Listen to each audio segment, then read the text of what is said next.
শতরূপে সারদা বই থেকে পাঠ। বিষয় শ্রীমা শ্রীরামকৃষ্ণের 10 জন সন্ন্যাসী শিষ্যের দৃষ্টিতে।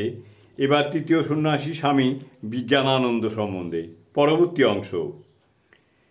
1933 সনে এলাহাবাদে ভক্তদের কাছে তিনি বলেন, মায়ের নাম জপ করি মা আনন্দময়ী বলে। মার নামের একটি বিশেষ গুণ আছে, তিনি স্ত্রীলোক থেকে আর তাদের কুভাব দেখার হাত থেকে রক্ষা করেন। এটি আমি বেশ অনুভব করেছি।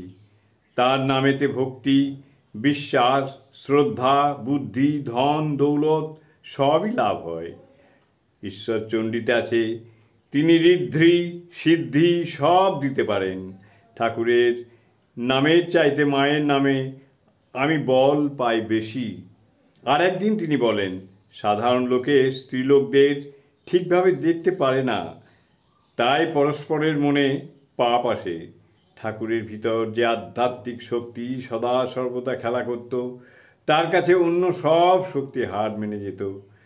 কাম, ক্রোধ সব সেই শক্তির কাছে কেঁচো। এইসব বিপদের দমন করতে হলে ওই শক্তির কথা ভাবতে হয়, ঠাকুরকে স্মরণ করতে হয়, মাকে স্মরণ করতে হয়, তাহলে মন থেকে ওইসব হীন ভাব চলে যাবে। শক্তি পূজা করা বড় শক্ত। ঠাকুর ও মার কৃপা আছে বলেই আমাদের সঙ্গে শ্রদ্ধে সাধুরা শক্তি পূজায় সিদ্ধ হতে পারছে। জয় মা, জয় মা।